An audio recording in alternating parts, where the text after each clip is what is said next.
Genre, biography. Essential question. What impact do our actions have on our world? Read about how one woman made a difference in her country. Planting the Trees of Kenya. The story of Wangari Maathai. Written and illustrated by Claire A. Nivola. As Wangari Maathai tells it, when she was growing up on a farm in the hills of central Kenya, the earth was clothed in its dress of green. Fig trees, olive trees, crotons, and flame trees covered the land, and fish filled the pure waters of the streams. The fig tree was sacred then, and Wangari knew not to disturb it, not even to carry its fallen branches home for firewood. In the stream near her homestead, where she went to collect water for her mother, she played with glistening frogs' eggs, trying to gather them like beads into necklaces, though they slipped through her fingers back into the clear water. Her heart was filled with the beauty of her native Kenya when she left to attend a college run by Benedictine nuns in America, far, far from her home. There she studied biology, the science of living things. It was an inspiring time for Wangari. The students in America in those years dreamed of making the world better. The nuns, too, taught Wangari to think not just of herself, but of the world beyond herself. How eagerly she returned to Kenya, how full of hope and of all that she had learned. She had been away for 5 years, only 5 years, but they might have been 20. So changed was the landscape of Kenya. Wangari found the fig tree cut down, the little stream dried up, and no trace of frogs, tadpoles, or the silvery beads of eggs. Where once there had been little farms, growing what each family needed to live on, and large plantations growing tea for export, now almost all the farms were growing crops to sell.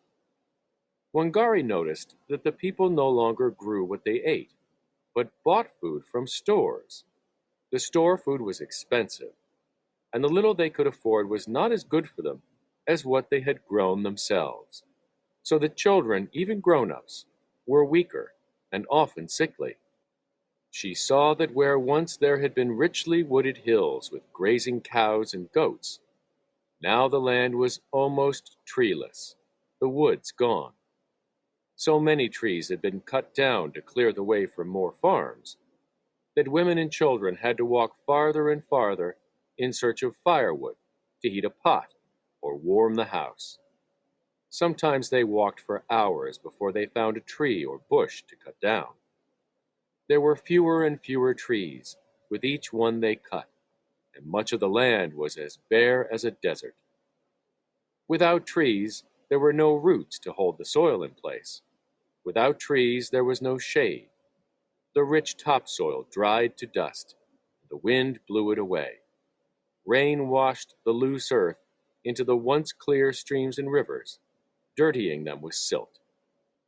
We have no clean drinking water, the women of the countryside complain. No firewood to cook with. Our goats and cows have nothing to graze on, so they make little milk. Our children are hungry, and we are poorer than before.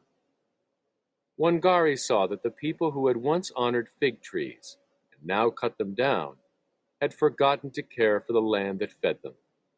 Now the land, weak and suffering, could no longer take care of the people, and their lives became harder than ever. The women blamed others. They blamed the government. But Wangari was not one to complain. She wanted to do something. Think of what we ourselves are doing, she urged the women. We are cutting down the trees of Kenya. When we see that we are part of the problem, she said, we can become part of the solution. She had a simple and big idea. Why not plant trees? She asked the women. She showed them how to collect tree seeds from the trees that remained. She taught them to prepare the soil, mixing it with manure. She showed them how to wet that soil, press a hole in it with a stick, and carefully insert a seed. Most of all, she taught them to tend the growing seedlings as if they were babies, watering them twice a day to make sure they grew strong. It wasn't easy. Water was always hard to come by. Often the women had to dig a deep hole by hand and climb into it to haul heavy bucketfuls of water up over their heads and back out of the hole. An early nursery in Wangari's backyard failed. Almost all the seedlings died. But Wangari was not one to give up, and she showed others how not to give up. Many of the women could not read or write. They were mothers and farmers, and no one took them seriously. But they did not need schooling to plant trees. They did not have to wait for the government to help them. They could begin to change their own lives. All this was heavy work, but the women felt proud. Slowly all around them, they could begin to see the fruit of the work of their hands. The woods were growing up again. Now, when they cut down a tree, they planted two in its place. Their families were healthier, eating from the fruit trees they had planted and from the vegetable plots filled again with the yams, cassava, pigeon peas, and sorghum that grew so well. They had work to do, and the work brought them together as one, like the trees growing together on the newly wooded hills. The men saw what their wives, mothers, and daughters were doing, and admired them, and even joined in.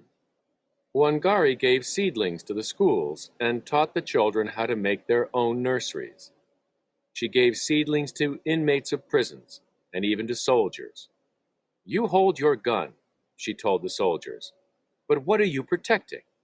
The whole country is disappearing with the wind and water.